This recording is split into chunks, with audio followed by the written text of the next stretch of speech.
That's Scotty and Motty. We've both managed to stay awake despite Gareth Southgate's best efforts. This is Scotty and Motty, so I'll just sort my microphone out. We're here to talk about England's epic 0-0 draw with the mighty Slovenia. Another footballing masterclass by Gareth Southgate.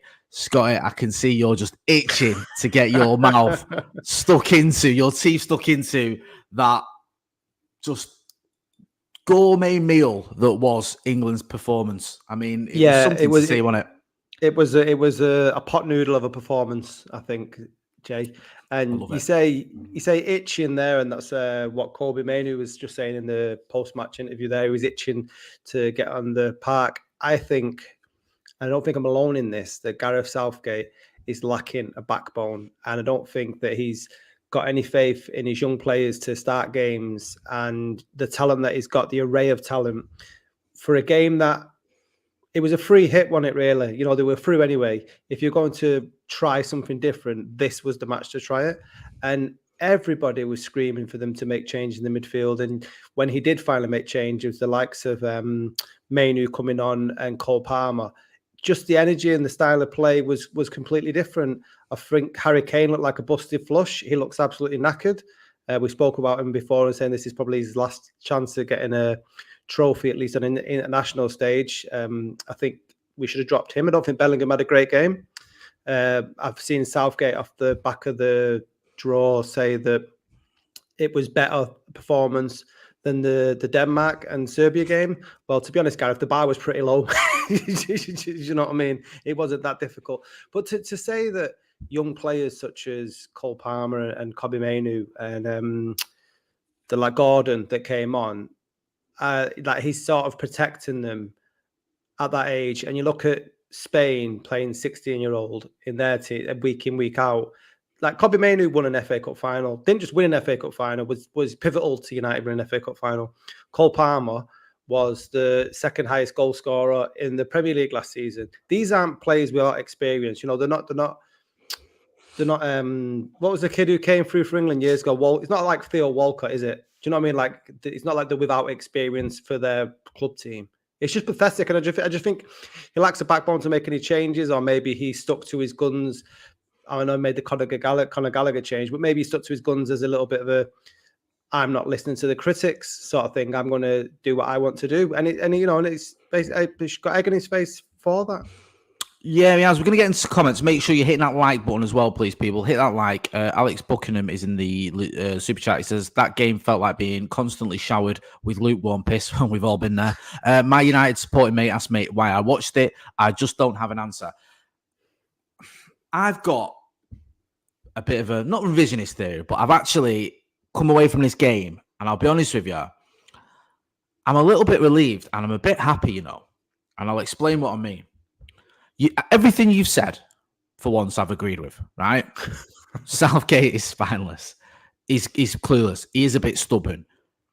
But I think his hand has been forced. And I think because he's a bit spineless and his hand's been forced, he's going to go along with it. And what I mean by his hand's been forced, I often say this about players when we're watching United and there's certain players you watch seeing the team. I say, sometimes you've got to force the issue. You've got to make yourself undroppable. If you want to get in that team, you make yourself undroppable. Kobbie Mainoo did it for United at 18. He made himself undroppable. If Eric Ten Hag dropped Kobbie Mainoo now, I would be the biggest Eric Ten Hag fan you've ever heard. Yeah? But he won't because he knows he needs him. Kobbie Mainoo forced his way into a team, into a squad, ahead of the likes of Zidane Iqbal, ahead of the likes of Charlie Savage, and then ahead of the likes of Scott McTominay, and even now probably Casemiro. He's just forced his way into that team. And I think he's done it with the England team as well, where he's made himself, after tonight's performance, undroppable. He should have been in the team anyway, but he wasn't. But he's got his chance because he only got 4 minutes against Serbia, so that isn't a chance. He got his chance tonight, and he took it, and he was fantastic. Cole Palmer, who you've just been waxing lyrical about, I completely agree. He came off that bench, and he smashed it. It was a near-perfect performance. If he finishes that chance, it would have been perfect. But it was a fantastic performance. He deserves to start for England. Even Anthony Gordon. And I said, Kobbie Mainoo didn't have much of a chance with 4 minutes against Serbia. Anthony Gordon got even less minutes, and ironically, has probably given the manager something to think about with that cameo because it was so good and because he got quite a bit of the ball in that time. But for me, I fully expect Mainoo and at least Palmer to start. against in the next round. I'm not sure who it is yet. I think it could be the Netherlands. It could be one of Romania or someone else. We'll have a look at that in a minute. But I think Mainoo's particular is false issue, and I think to a lesser degree Palmer has. Gordon, it might be one of them because there's other players in his position and he's only had a little cameo. He might have to wait, but he's certainly an option now. And he's certainly going to be one of those options where if England aren't winning after the first half, people are going to be going, why is he not giving Anthony Gordon a chance? He's forced the issue in that respect. So I'm actually a little bit relieved because I think had it gone a different way, had England got, say, we didn't have many chances, but let's say, for example, that offside goal that Saka had disallowed, let's say Foden just holds his run, that split second, it's a goal, it's 1-0 at half time, Southgate sticks with it, the second half pans out as the same in the first half, it's a bit boring, but England win. Southgate might have stuck to his guns. He might have gone, we've won, I know we're top of the group anyway, but we're comfortably top of the group, I don't need to change anything. As it stands now, I don't think even Gareth Southgate in his stubborn self can ignore the performances of Cole Palmer and Kobbie Mainoo in particular, and to a lesser degree, only because he had fewer minutes, of Andy Gordon. I thought all three of them have done fantastically well. I'll get into some comments and I'll come back to you. Richard Weaver says, evening chaps, Kane doesn't fit into this team. Also, Andy's Cardboard Star Wars, which is a fantastic name, says, Kane doesn't work. Awake says, like the video, you chumps. I won't say you chumps, but please like the video. I agree with that. Richard Weaver says, we have been the worst performing team at the Euros so far. Embarrassing. Gruff. Southgate is a fraud. Tommy McCartney says, Mainoo has to start. Ridwan says, Kane doesn't work with pacey wingers making runs in behind. Harry Kane not starting for England. If you'd have said that to me even 10 days ago, if you'd have said, by the end of the group stages, you'll be calling for Harry Kane to be dropped, I'd have said you were insane, because I'd have looked like... I'd have looked at the other options as well and I'd have gone, no, not for me. But I think there's something in it. And I think you heard it a little bit in commentary and a couple of people saying it. Looks a little bit leggy, perhaps, the system. There was times when Harry Kane, I screenshotted it, I can't get it off my phone, but there was times, twice, I noticed it, probably 3 times, sorry, in the first half, where he was playing like a holding midfielder. He was that deep. Yeah, I'm not saying he was a holding midfielder, but he dropped that deep that he was well in our own half. And I think, why is Harry Kane there? He was like behind Declan Rice at one point and behind Conor Gallagher, and you're like, what are you doing there? I don't need you there. I need you right in the opposition's half, not even, on the edge of their box, causing havoc there and getting on the end of things. And when you see him dropping that deep, when you've already got a crowded sort of area anyway, the mind boggles. And I think I think there is an argument to be made for a change. My only issue with that is, do you see, and I'll ask you this, do you see Gareth Southgate being brave enough, I'm going to use the word brave, to start Kobbie Mainoo, which I think is a given, Cole Palmer, which is 70% given, but a debatable one because who's he going to drop? He might struggle with that one, and drop Harry Kane? Or does he drop Harry Kane for Cole Palmer? That could be the best of both worlds. Personally, if it was me, I'd probably drop Harry Kane for Cole Palmer, given the performances, and I'll touch on the reason why in a minute, but I'll answer the rest of them. Kobbie Mainoo's got to start the game. Yeah, he just has to. There's just no logic behind it. If he doesn't, you said before about you have to sort of force the manager's hand. That isn't encouragement when the rest of the footballing world were screaming that Mainoo has to play. Do you know what I mean? Like you should know that anyway already. Rooney was old enough. Michael Owen was old enough to play centre forward for England at a young age in their teen years. I think with the problem with Harry Kane and the players around him is that I think there's only Foden that plays with a traditional number 9 as a striker at their club. And that, if you look at Mainoo, who's not been playing with a traditional 9, I don't think Højlund's played. He's tried to this season, but United haven't scored any goals through that sort of system. Cole Palmer as well, but that's why he was scoring most of the goals.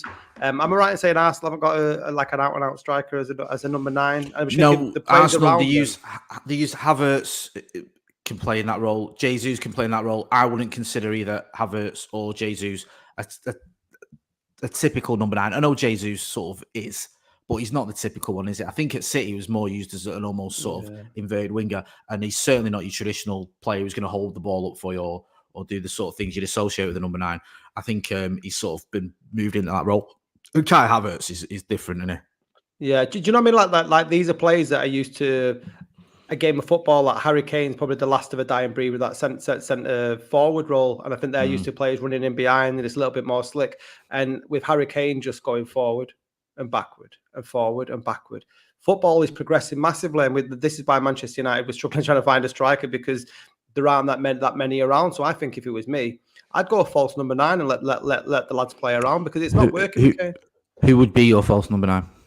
I think Bellingham's played that role for Real Madrid. I think Bellingham, Birmingham, and I think even Bellingham, for Dortmund briefly. Yeah, because I played Manu and Rice, and play Bellingham as a false number 9. Where does I'm just trying to do this. So would you have Palmer on the left? Would you have him at 10? I'd have Palmer as 10.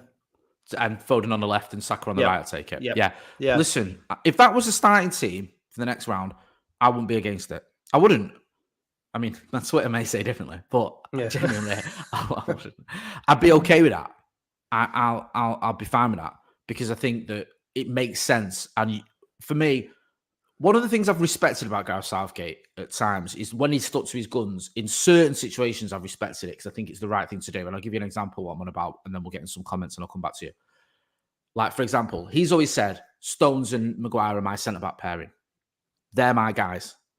Pickford, Stones, Maguire is my, sort of back triangle, if you will, for want of a better expression. And there's been times when people have been crying out for Harry Maguire to be dropped. Crying out for it. Oh, he's got to go. Remember at the beginning of last Euros, Harry Maguire was injured. Drop him. Don't take him. Forget him. Took him. Tyrone Mings starts 2 games, does okay. People go, oh, Tyrone Mings has done well. Harry Maguire comes back into the team once he's not being injured anymore. Player of the match against Germany, team of the tournament, smashes his penalty.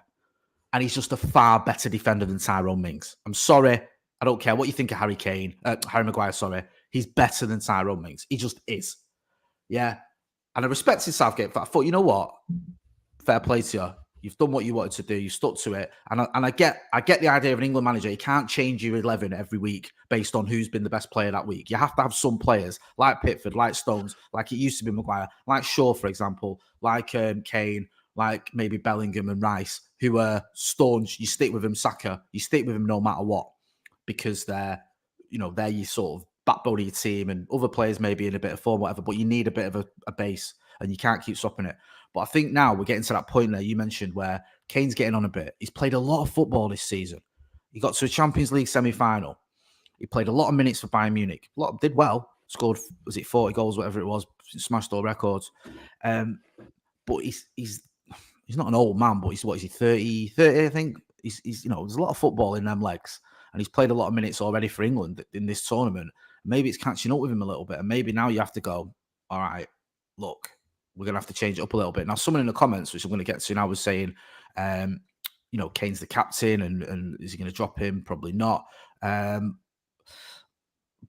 this Ben Greenback as well says you can't just start playing a false 9 with a guy who's never playing there mid-tournament. I'm pretty sure that if you went, say, for example, with Bellingham, I think he's played that. I'm pretty sure he's played there for Madrid in that role. And, you might not agree with that then. You might not. And if you don't think you can play a false 9, okay, what would you do? Would you stick with Harry Kane? Or would you give Ollie Watkins a chance? We only saw Ollie Watkins briefly against Denmark, but I thought he looked very good. I thought he did. He was running in behind, and there was an opportunity there where I can't remember who it was, forgive me, who played the ball into him, and you think, yeah, this could work. This is I think it was Foden, where you think, right, I can see something happening here. Do you know what I mean? This is like maybe a little bit more what some of these players are used to as well. And then that's all we've seen of it. So I wouldn't mind seeing a bit of a change, but the one for me has got to be just Kobbie Mainoo. I just think he's got to start this game. And I'd probably say as well, I think Cole Palmer, my only sort of question with Cole Palmer is it's not as obvious for Southgate who he's going to drop. And I think there's a little bit of him that he's reluctant to drop one of Foden, Bellingham, Saka or Kane. He doesn't make wholesale changes, does he? He'll only make 1 or 2. Yeah, and I think those 4 are 4 guys that Southgate would struggle to drop. I don't think he'd want to drop any of them. And I think one of them should go. And I think it's open to debate which one. As it stands, I'd probably go with Bellingham because I think in the last 2 games, out of him and Foden, if he had to pick one, I think Foden's looked slightly better. I don't think we've seen anywhere near the Phil Foden we see at Manchester City, but he's been better. But I don't know. I don't know. What do you think? What do you think of that? If you had to make a choice, because you were saying you use Bellingham as a false nine, do you think Southgate would be willing to drop one of those players? If not Kane, do you think he would be willing to drop a Foden or a Bellingham if he's decided I am going to have a striker and that's going to be Harry Kane, but I need to bring Cole Palmer in some other way? Yeah, I can't see him dropping Harry Kane. I'm just saying it from my perspective. It's what you prefer rather than what you predict. Yeah, and all right, he might not have played a false nine for England, but if you're a manager, you've got to have more than one trick in your bag. That's just the way you win tournament football, because you're not playing the same opponents week in, week out, and the games should get more and more difficult. And we've made a pig's ear of the last sort of 3 games. Okay, we won 1. But it was far from impressive. We had like 20 minutes against Serbia, but it's just been pathetic. I just don't see Southgate as any manager of caliber, really. I think he's just relying on players with their names to get us through the tournament. I was just listening to the end of the ITV thing there, and a couple of the pundits were saying they expect him to keep the same starting 11 as he did tonight. Maybe the change of Gallagher for Mainu, and then the way he's going to try and win games is by bringing on like people like Cole Palmer or Gordon in the last 30 minutes to change things up. But for me, I prefer progressive attacking football, and that's what the caliber of players that he has at his array, at his disposal, and he should be using them. And fair play to the likes of Palmer and Mainu, who came on and proved their worth, because coming out with that comment last week about we miss Calvin Phillips, what does that, if you're cautious about your young players, what are you saying when you say we're missing somebody who's not played for England for 18 months and has played a handful of games for West Ham after getting loaned out from City or whatever? I mean, that we spoke about it on the live we did after the match. It was genuinely one of the most stupid comments I've ever heard in my life. Like, legitimately from an England manager, certainly. I mean, I think just not even from an England manager, just in general, it was just an absolutely bizarre comment to make about a player that I don't think you used him in guitar. I don't think you didn't take him, you didn't pick him when he's available, and he ain't all that. No. And you've got players who are far better. Adam Wharton's far better than Calvin Phillips ever was. Kobbie Mainoo, you know my thoughts on him. Don't get me started. I mean, it's just insane to say we can't play or we're missing Calvin Phillips. Calvin Phillips, who's done the square root of sod all for the last 2 years. And it's been an absolute disaster. Disaster at West Ham. It was it was so stupid. And like you say, if you're an England player and you're hearing those comments, then I should have to think what's going through your mind. Stephen123 says, Jay and Scotty, do you think England's performances is anything to do with making pasta on the floor? And if Southgate shouted René Moore in his team talks, it would help the players. That's a really good question. Hey. Ewan says Calvin Phillips has a funky haircut though. Ridwan says that game was so boring in the first half. I only switched on when Kobbie came on. Needed caffeine before that. Greg Foss says Palmer and Mainu seems to have a good understanding on the pitch. Mank lads together, yeah, they are. I think they grew up in the similar area. I think Stockport boys, aren't yeah. Because I always thought Palmer was Wivenshaw. I think he's born in Wivenshaw, but I think he grew up in Stockport. So yeah, Stockport and Foden as well. Let's not forget, is from them ends. So yeah, it's the SK Massive in the house. I was impressed with Palmer, and I think it's always. I always worry about young players coming into an England team, especially at a major tournament when they've not had many opportunities, that they're going to rush chances. And I know he snatched this little bit. I don't think he snatched it. I just don't think he quite had the finish that he needed. But I'm always worried they're going to try too much too soon or try too hard and be too erratic because they're desperate to impress in this make an impression. Yeah. And I didn't see any of that from Kobbie Mainoo. Certainly, I didn't see it from Cole Palmer. I love the fact Roy Keane in post-match was sort of singing Cole Palmer's praises, saying he's a player that he really gets excited for. And I think if you want to bring it down to sort of the most basic argument, have England got a better chance of winning a football match with Cole Palmer on the pitch? I think the answer is yes. I think it is. I just think he's one of those players that can create things. And he's in that rich vein of form. You mentioned it here. When you've got players that are playing well, you have to use them. And you've got players like Palmer, like Mainoo, who forget their age or their experience on an international level. They are doing bits. They can come in. And Will Brazier in the chat says Bellingham needs 3 days at centre park. Will Brazier knows a lot about Jude Bellingham. He's a Birmingham City fan. So yeah, like you've got them there. They're playing well. Use them. Get them in that team, because we can all look back and go. And I've heard this argument before. We could. The next tournament they might be ready. the next tournament is a million miles away. You don't know what's going to happen between now and the next World Cup or the next Euros. Players can get injured. Players can lose form. You might not have a draw like you've got right now. Yeah. Gareth Southgate's been very lucky with his draws. He's done well in tournaments in terms of where he's got to. But if you look at his draws, he's had some very favourable draws. Going back to that first World Cup he was in, where it was like Tunisia, Panama, Belgium, lost to Belgium. Then he gets Colombia without James Rodriguez in the team. Then he gets Sweden. Before you know it, you're in the semi-finals of a World Cup. He's been lucky like that. Same with the last Euros and not so much the last World Cups. He came against France in the quarters. But this time, this Euros as well, it could be a relatively easy-ish run, because I think the Netherlands is probably the toughest team you can face. I think. Yeah, I think all the bigger teams are on the other side of the group as well. So should they face and beat the Netherlands, they should have an easier run towards the final. And even the Netherlands, they've not been great. I've not watched loads. I watched them before against Austria, and Austria, your mate Ralf Rangnick, looked far better. You know what I mean? They were good value for their results. So I think that this is the difference, though, Jay.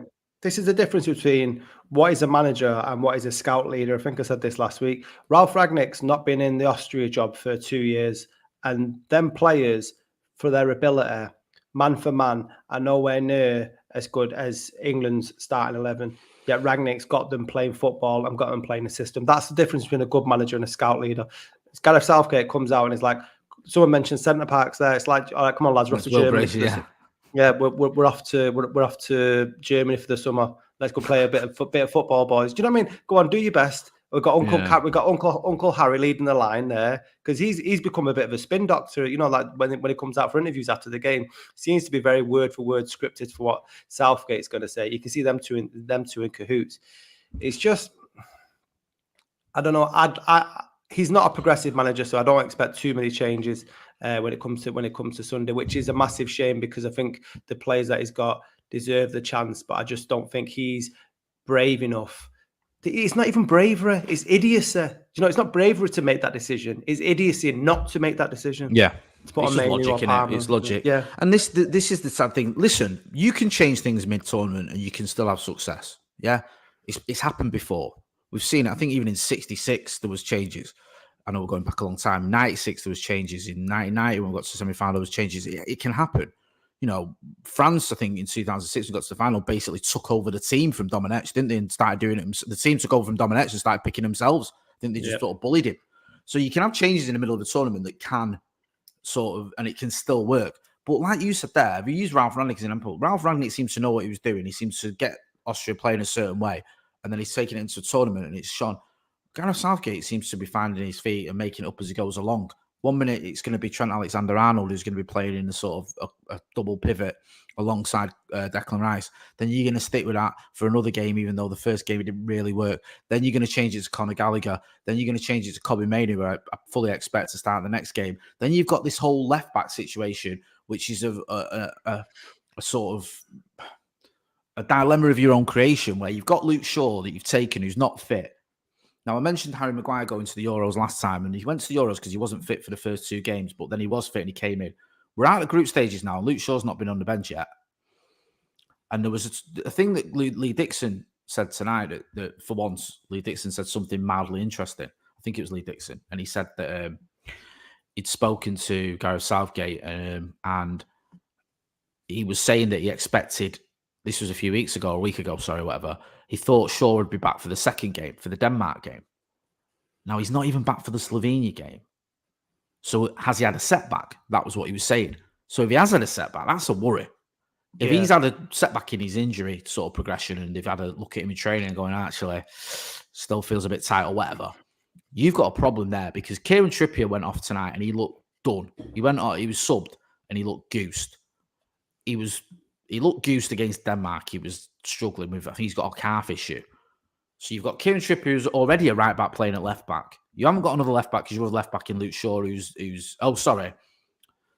Greg Foss says Shaw was on the bench again today. First and third games he was not getting used, obviously not available to be used. Like, it might be sat there, but I don't think he's anywhere near ready. And you've got this issue with Shaw. Has he been full training yet? I think he's just trained with the group once, I think, or just recently. Is Eve ready? Is Kane Trippier ready? Are you going to have to play? I think Kyle Walker moved over. Was it to right back, to left back? Sorry. Tonight you're going to have to do that and play Trent Alexander-Arnold right back. That's another issue that you've got there, that you've sort of gambled on that position, and it could leave you in trouble because, all right, you might get away with it if you're coming up against Romania or whoever it is you can face, but if you get up against the team and you still haven't got an out-and-out left back, like if you get against one of the big boys, you're going to be in all sorts of trouble. Yeah, Trippier went off tonight. That's right, isn't it? Yeah, Trippier. I'm pretty sure Trippier went off. Trent Alexander-Arnold came on. I think Trent Alexander-Arnold went to right back and Kyle Walker went to left back. And even Kyle Walker, who I rate a lot, I don't think he had a particularly great game. He looks a bit knackered. Yeah. I think there's a few players that, he's catching up with him a bit. They've played a lot of football. And I know you can go, well, all players play a lot of football. Slovenia played a lot of football. But the Premier League is a demanding league as well. Some of these players have been quite far in cup competitions. Kyle Walker obviously went all the way in the FA Cup. I think was it the semis in the quarters, in the Champions League. Played a lot of football for Manchester City. And again, is he 32 or something? Other players, Trippier's 31, 32. Might be a little bit older, actually. He had an injury, came back, didn't look great. I think when he played against us, I think he looks a bit ropey. He's United, obviously. Again, I mentioned Kane. He's 30-odd or 13. He's played a lot of football. Some of these players, even and at the other end of the scale, Jude Bellingham's 20, but he's played a lot of football and he's beginning to look knackered. Yeah. I just wonder whether he's catching up with him. And this is why tonight's team selection, for so many reasons, didn't make sense to me, because this game against Slovenia, no matter which 11 you put out, right, man for man, they should beat Slovenia or get a draw at the very, very worst against that Slovenia team. That's with the respect. I know they've got some great players, but man for man, no matter what 11 England should put out, they should get a result against that Slovenia team. You know you're already through the group, right? If you know you've got players like Trippier that are carrying injury, if Kyle Walker's feeling a bit of a fatigue, Bellingham, Kane, and you know that you are definitely going to have another game in 6 days' time, why is tonight not the time to see what the rest of the squad's got, what options they can do on this stage? If you're worried about young players, this is a good game to give them the chance to shine and show you that they're not nervous. It also gives them players time to rest ahead of the next game. But no, you stick to your guns, you get Trippier injured, Kyle Walker looks knackered again, Bellingham's even more tired, Kane will be on a walking stick when he comes out against Netherlands, whoever, on Sunday. And you had the opportunity to do that. So it just doesn't make any sense to me at all. Where's the logic? No, I agree.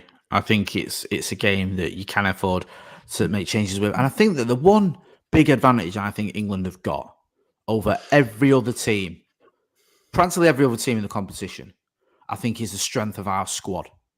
I think there's teams where for the starting 11, there's an argument they may have a stronger starting 11. France's starting 11 is very strong. People dismiss it far too quickly. Player for player, that is a strong starting 11. And you've got one or two players in that starting 11 who are absolutely different class. The likes of Camavinga, the likes of Griezmann, the likes of Mbappe. I think you look at that team and you go, there's some players there. Ditto with Spain, they've got one or two players who you go, wow, Rodri absolutely walks into the England team, for example. But I think in terms of a squad, there's not many teams or nations that have a bench like England. There's not many nations who've got a 22-goal player on the bench who could score 22 goals, whatever it is, in the Premier League, who've got a player of the calibre of Adam Wharton who can't even get any minutes. He walks into most other teams in this competition and he can't even get minutes. Anthony Gordon's had 4 minutes, whatever it is. He's another one who's from the bench. Ridiculous. So we've got a squad there. You've got players who are top level, who would play for, if they were, I'm not trying to just dismiss it and pure like little Englander, but if they were, from almost any country other than England, would probably be starting for their country. Yeah. Genuinely. And yet they're not, because England have got a bit of a squad. We've got a very good 11, or certainly 9 or 10 of those players are very good.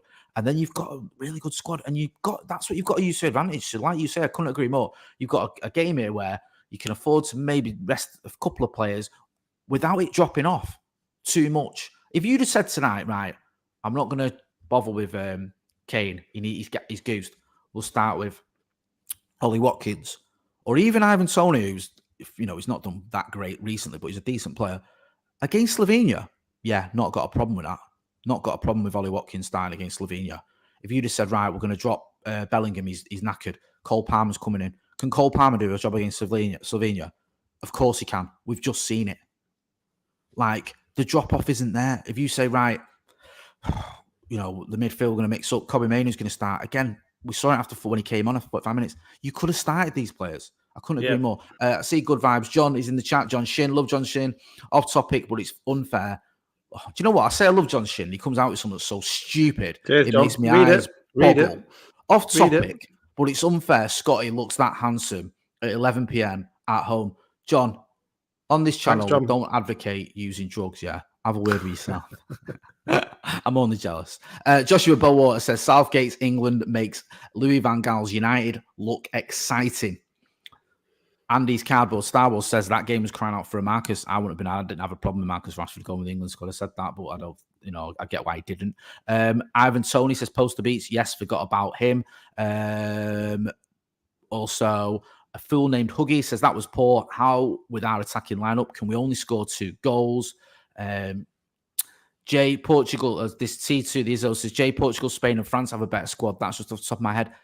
Maybe, maybe not. I think once you look at some of the players, there's a conversation there. And also, like, Portugal have got a very good team, but I also think there's 1 or 2 players in that squad that don't get anywhere near the England squad. I really do. I think if you look at them, I actually think Portugal will win it. I think their team's good enough to win it. But I think that, whilst they've got some good players, I just don't think the squad is as strong as England. Certainly not in certain, like the attacking midfield area in particular, where you've got really good options, especially considering some of the ones he left at home as well. Just before we wrap up, give us your 11 for the next game. My 11, I'd go Pickford, Stones. Yep. I always pronounce his name wrong. Guy. I always get it wrong. Yeah, he did a thing where he he sounded it out because people always do that. Walker, hopefully Trippier's fit. If Luke Shaw's fit, I think that'd be a miracle. But as a United fan, I'd rather Luke Shaw didn't play for them and just come back across to Manchester. And then I go Rice, Mainoo, Bellingham. Sorry, Palmer. So, what do I think it's going to be, or what do I want it to be? What you think? What I think? You can do both. I think it'll be exactly the same as it was tonight, but it'll be Conor Gallagher being swapped for Mainoo. Okay, that'll be the only change. And if you had your choice, it would be. If I had my choice, I'd drop Harry Kane because I don't think it's working at the moment with the players around him. So I'd probably play Bellingham as a false 9 and I play Palmer as a 10, or either way around, because Palmer can play false 9, can't he? I think he's played that for Chelsea this season. I think you look at his positions and where he's playing. He could play anywhere. He's all over that. That's what he's saying. He literally just says, right, well, I'm going to play where the hell I want, and I'm going to be really good at it. Like, he's an amazing player. No, I agree with a lot of what you said. That I think the starting 11, I think, will be Gallagher for Mainoo. I'm in 2 minds whether he's going to take a punt on Cole Palmer and actually give him a start. I think he might not. I think he might do what he's done tonight with Mainoo and just say, we'll see how the first half goes. He might do something like that because I think he's still a little bit cautious. I'm 50-50. I think if he does make a change, I think he'll drop. No, I don't. Do you know what? He won't. I was going to say I think he'll drop one of Jude Bellingham or Phil Foden, but I don't think he will. I don't think he'll do that. I can't see him doing that. And I don't Let me ask you this. Let me ask you a question before we go, Jake, because I've not spoken to you about this. Obviously, post the Denmark game, Lineker and Shearer, like me and you and everyone, was calling out the performance, which was more than overdue, really. And it was sort of, I didn't bask in somebody getting criticised, but it was fair criticism that was coming from all quarters for the England team. Did you not find it embarrassing that there was this PR circus where they had the likes of Declan Rice coming out and sort of saying, well, we're trying, or you shouldn't critique us, other players have been there before, then Harry Kane coming out talking about Gary Lineker. I thought that, do you talking on the pitch, lads? You'd never, I just can't imagine you that would never have been done. It might be a social media thing nowadays, but I just can't imagine the likes of Rooney and all that. It felt like the FA got together and said, well, let's try and put out some of this pressure on the England manager. And then now there's going to be only more criticism. Do you think pundits are going to stick to the guns and be honest with the criticism? Because ITV weren't that critical tonight, but I'm just wondering how you see it all go across the board and whether anything will change given the reaction to them being said they weren't playing very good, which is allowed. I think there's always a little bit of a reluctance, and I know this from experience when I've chatted to ex-players before where they've said one thing to me and then said something else on the telly about England in particular, because there's a reluctance to criticise the England team. There is a reluctance to cut that sort of tie that you've got in terms of access and stuff, and or England players coming on your podcast or chatting to you or being friendly towards you.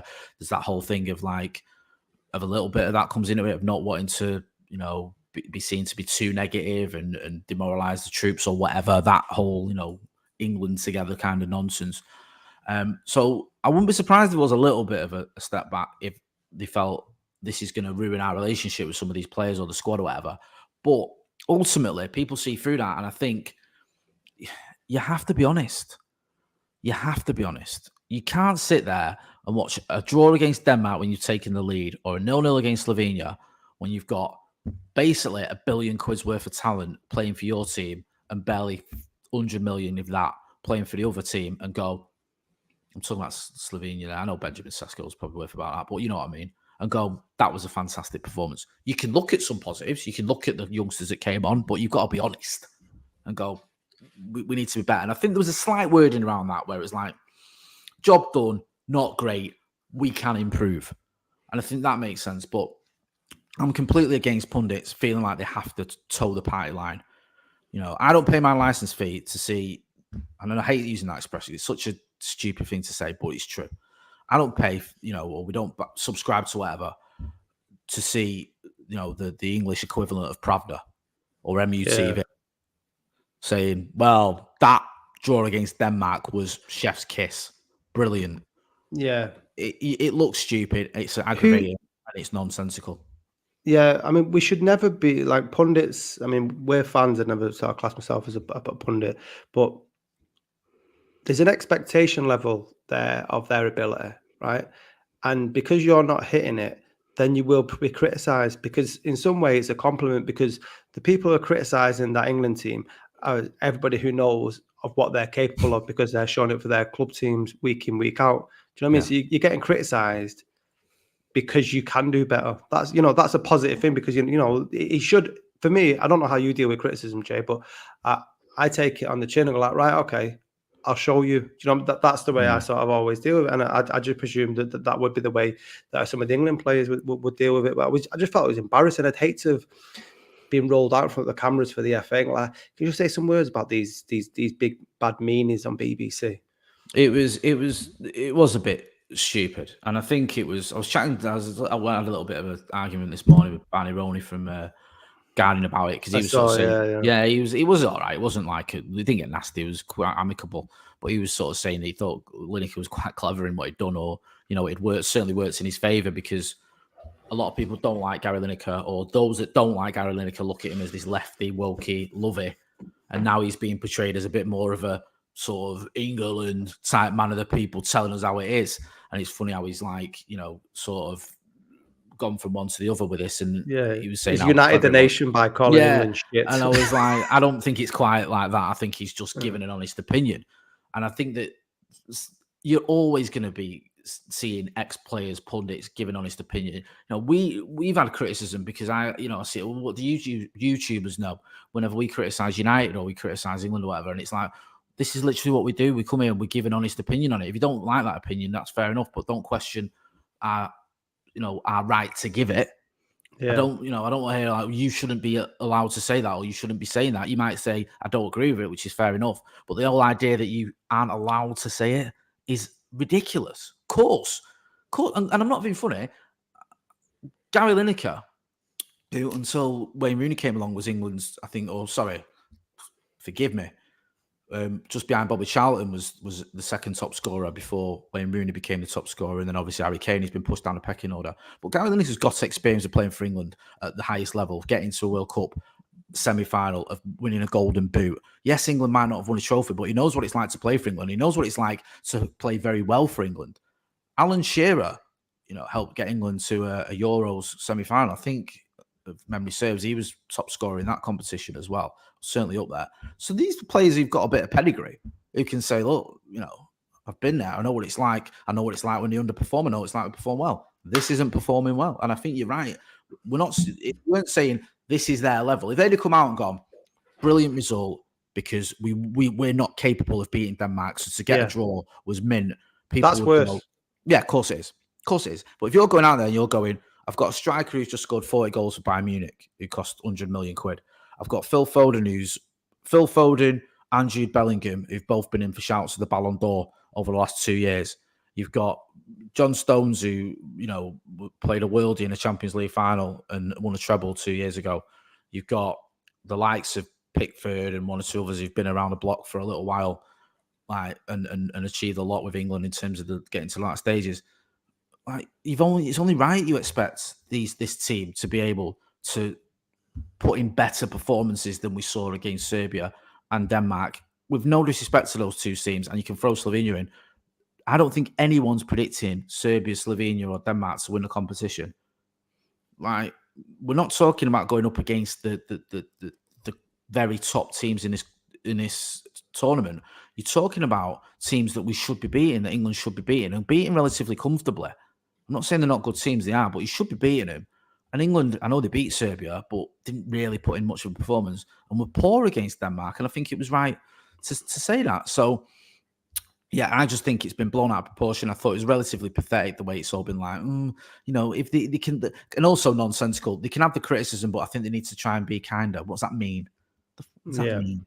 Or be nicer, or remember that they played for England once and they didn't win out. What are you on about? So how does that work? How do you criticise someone and say it's not good enough without saying it's not good enough for being kind? That doesn't make any sense at all. So I just feel that it was a bit of a storm in a teacup.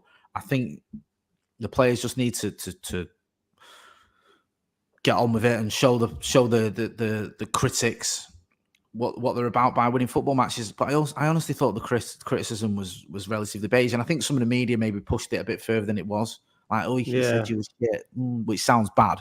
But when you watch what he actually said, it wasn't that bad at all. And I don't think Gareth Lineker or even Alan Shearer are that guy when it comes to ranting and criticising anything. They're not those. They know the game.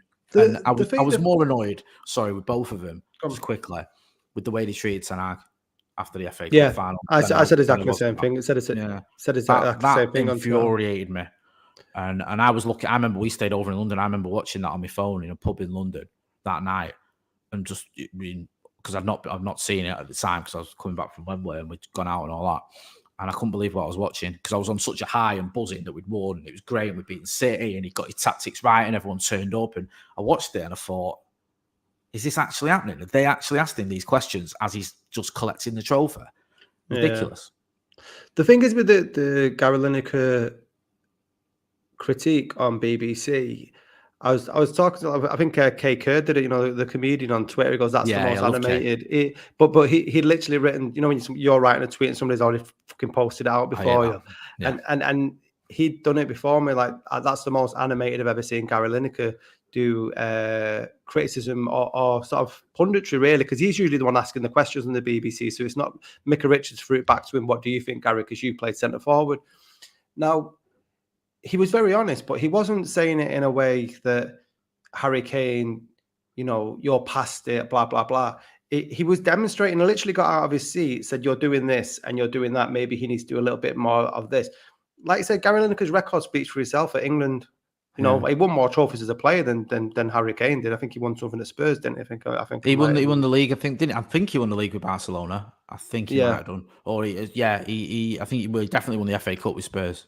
Yeah. So he's got more silverware than Harry Kane is. But you take that on board rather than sort of say, "Oh no, don't call me names." Do you know? It wasn't that way. He wasn't that way inclined at all. I just felt the whole thing was very embarrassing for a team that, like sometimes a manager will do that and he'll use it to his advantage.